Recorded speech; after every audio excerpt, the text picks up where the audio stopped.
C'est drôle. Pas plus tard que lundi dernier, j'étais à une réunion avec mes collègues directrices et directeurs de théâtre pour parler des productions à venir, et quelle ne fut pas ma joie d'entendre dans la bouche de plusieurs d'entre eux les noms Molière et Shakespeare. Molière par-ci, un Don Juan par-là, Shakespeare là-bas, un Henri IV ici. Et dans la bouche d'un collègue spécifiquement, j'ai entendu aussi, eh ben, que des auteurs bien vivants. Vous imaginez la dose d'ironie qui accompagnait cette intervention. Ceci dit, je ne peux pas le contredire. Que ce soit Molière ou Shakespeare, ils sont morts depuis longtemps. Ils n'ont plus grand-chose à retourner dans leur tombe, si vous me permettez l'expression, elle aussi dite avec sa dose d'ironie. Et pourtant, comment se fait-il alors que dans ce paysage culturel des arts vivants romans, riche, très productif, vivier de dramaturges, artistes, interprètes, metteurs en scène, comment se fait-il alors que des théâtres fassent le choix de programmer des auteurs du passé, ou plutôt avec des mots que je préfère, des auteurs classiques? Y a-t-il encore un public pour ces grands textes du passé? Ces épopées ont-elles encore quelque chose à nous raconter aujourd'hui, à nous qui vivons dans une société si différente de celle des auteurs qui les ont écrites à l'époque? Si je me pose la question, c'est parce que l'hiver prochain, en 2026, au Théâtre des Os, nous accueillons Henri IV de William Shakespeare, mis en scène par Éric de Vantéry. Alors vraiment, aujourd'hui, je n'ai pas la prétention de répondre à ces questions. Ce sont celles que je me pose tous les jours dans mon métier. Mais aujourd'hui, j'aurais aimé susciter votre curiosité pour ce théâtre que j'aime tant, en effet celui des grands textes, parce qu'il fait partie de notre mémoire collective, puisque nous l'avons tous rencontré un jour ou l'autre, sur les bancs de l'école, liés à notre éducation, avec des amis en discussion, dans nos lectures, ce théâtre qui fait de nous une société saine, puisqu'il nous donne des références communes, puisqu'il s'inscrit dans les racines de notre éducation et de notre culture.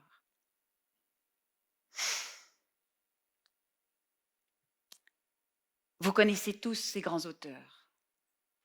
Vous en avez déjà entendu quelques bribes.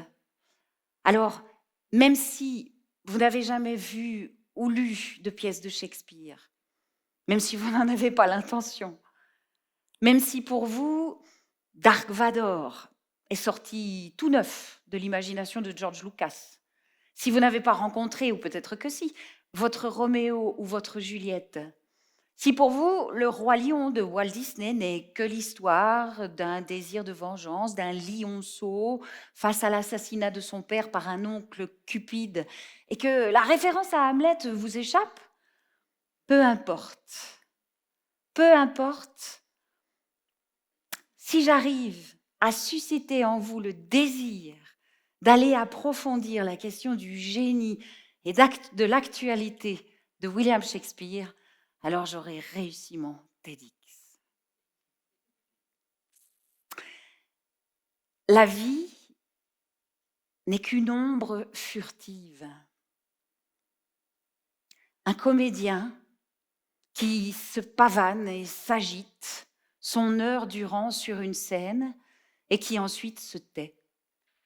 La vie est un conte raconté par un idiot, pleine de bruit et de fureur, et qui ne signifie rien. William Shakespeare, Macbeth, 1623. Pas mal, n'est-ce pas? Et il y en aurait tant d'autres. Alors pour commencer, je vous propose d'approfondir un petit peu cette question du génie de Shakespeare avec quelque chose que nous connaissons tous, c'est-à-dire les chiffres. Valeur objective, oui, garant d'une certaine objectivité. William Shakespeare, c'est sans conteste le king du théâtre. 39 pièces, tragédie, comédie, pièces historiques, tout confondu. 154 sonnets, à lui seul 884 000 mots. Si un jour vous lisez l'intégralité des pièces de Shakespeare, vous y découvrirez 30 000 mots de vocabulaire. Alors un chiffre qui peut-être ne vous dit pas grand-chose, mais en comparaison, un universitaire d'aujourd'hui maîtrise selon son sujet à peu près 10 000, 15 000 mots. Vous et moi, dans notre langage courant, nous en utilisons 3 4 000 au mieux. 30 000 pour Shakespeare. Il a doté la langue anglaise de 1500 mots nouveaux qui n'existaient pas avant qu'il commence à écrire.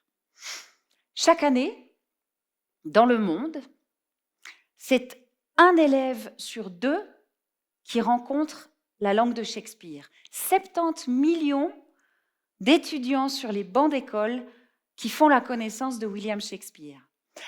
Dans son œuvre, 1000 personnages. Pour reparler de Molière, que nous connaissons bien, que 350. En Chine, la pièce qui a la cote, c'est Le Marchand de Venise. Je vous propose de la lire, c'est intéressant. Il en existe donc une version en mandarin. Ce qui n'est pas étonnant quand on sait que les pièces de Shakespeare sont traduites en pas moins de 100 langues différentes. En Inde, on adapte Shakespeare en Bollywood. D'ailleurs, on ne compte plus les adaptations cinématographiques de ce théâtre. Par exemple, citons Orson Welles et son Othello qui a gagné la Palme d'Or en 1951 à Cannes. La fabuleuse adaptation de Kenneth Branagh de Hamlet dans son intégralité, 4h30 de cinéma shakespearien, le bonheur. Ou au Japon, Kurosawa, avec son fameux Ran, qui s'inspire littéralement du roi Lear. Et parlons musique. À l'heure actuelle, c'est pas moins de 20 000 pièces musicales qui s'inspirent de l'œuvre de Shakespeare, de Rossini à Radiohead, en passant bien sûr par Taylor Swift. Ça va, vous n'avez pas la tête qui tourne devant tant de génie? Moi un peu, j'avoue. Allez, une petite dernière que j'aime beaucoup. William Shakespeare était le compagnon de cellule de Nelson Mandela pendant son incarcération à Robben Island. Nelson Mandela avait l'intégralité des œuvres de Shakespeare dans un grand livre qui existe d'ailleurs toujours et qu'il a beaucoup annoté et de quel il a sorti entre autres une citation que je m'en vais vous dire. Les lâches meurent de nombreuses fois avant leur mort. Les braves ne goûtent à la mort qu'une seule fois. De tous les prodiges que je n'ai jamais entendus, celui qui pour moi est le plus étrange, c'est que les hommes la craignent. La mort, fin nécessaire, adviendra quand elle devra advenir. Jules César, acte 2, scène 2. Bon, mais si Shakespeare n'était qu'une accumulation de chiffres, il ne serait pas cette comète qui a traversé les siècles, qui nous survole en ce moment, mais qui continue sa course. Pourquoi est-ce que je me permets de dire qu'un auteur qui est mort il y a plus de 400 ans est toujours d'actualité? Eh bien, c'est qu'en 30 ans d'écriture, cet auteur inouï, tellement inouï d'ailleurs qu'on se demande même s'il a vraiment existé et si c'est lui qui a écrit ces pièces. Cet auteur inouï nous offre un des plus grands éventails possibles des émotions et des passions humaines, ces grands et ces petits combats qui honnêtement sont toujours les nôtres aujourd'hui. L'amour, la haine, le désir de vengeance, la dictature, l'amour libre, le mariage, la justice, l'injustice, la folie, le pardon sont des thèmes que Shakespeare a traversés. Avec Shakespeare, ce qui est beau, c'est que jamais rien n'est ni tout noir, ni tout blanc. Il ne juge jamais ses personnages, même les plus horribles, et Dieu sait s'il y en a. Chacune de ces pièces, chacune de ces scènes ouvre des espaces qui laissent place à l'interprétation, au doute, au paradoxe, au double sens, qui nous obligent, nous, lecteurs, à nous positionner par rapport à notre propre vision du monde, à oser assumer celle-ci. Et à l'image des pièces de Shakespeare, le monde n'est jamais ni tout noir, ni tout blanc. Avec Fureur, horreur parfois, humour, drôlerie, intelligence, poésie, virtuosité, Shakespeare nous dépeint.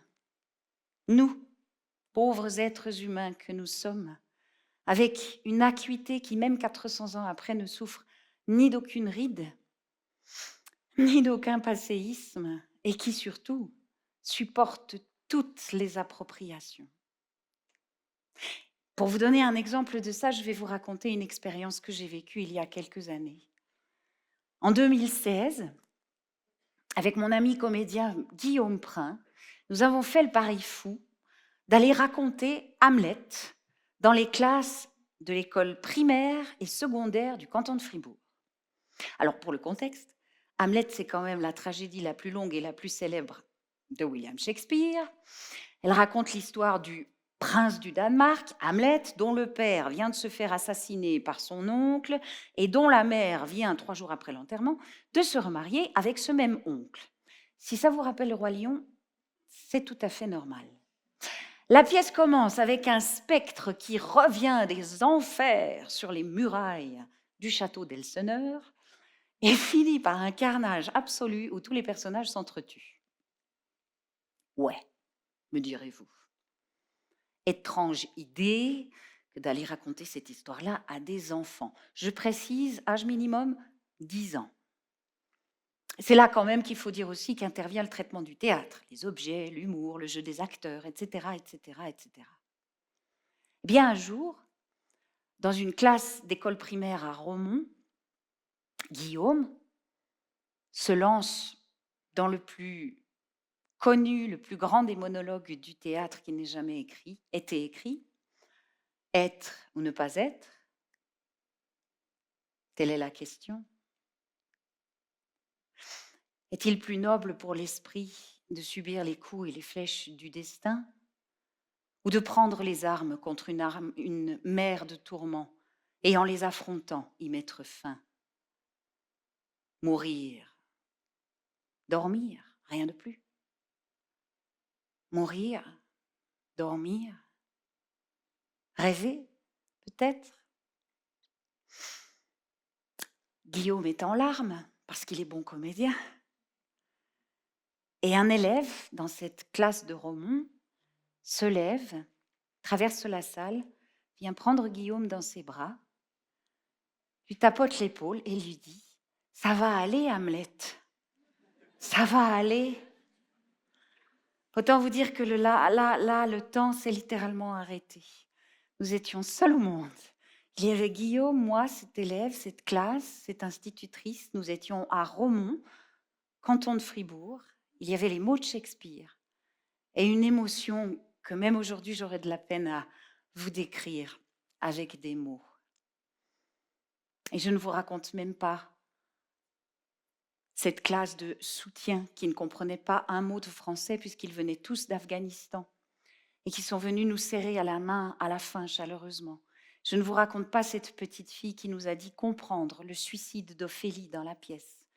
Je ne vous décris pas les cris de joie et de frayeur de cette classe au moment du combat à l'épée entre Laërte et Hamlet. Non, aujourd'hui, on parle de la magie de Shakespeare et cet exemple-là montre à quel point nous avons eu raison de croire que même les jeunes et les très jeunes étaient en capacité de ressentir la puissance de cet auteur. Alors voilà, Shakespeare, c'est un monde, mais c'est un monde qui nous parle de nous. Le théâtre de répertoire, c'est un théâtre qui nous relie. À travers mon travail de metteur en scène, j'ai eu maintes fois l'occasion de voir à quel point les publics et les grands textes, c'est une histoire d'amour qui dure. Le théâtre de répertoire, un grand texte, c'est comme un phare au milieu de la tempête, dans nos vies qui vont de plus en plus vite, dans ces changements géopolitiques que nous subissons tous les jours à un rythme effréné. Le théâtre de répertoire, c'est un repère que nous partageons, c'est un patrimoine commun. Et il crée des passerelles entre les cultures et les peuples, que l'on soit d'ici ou de Chine. La culture, c'est ce qui nous lie. Et William Shakespeare est un de ses plus beaux ambassadeurs. Je vous dis à bientôt, dans un théâtre ou ailleurs. Merci.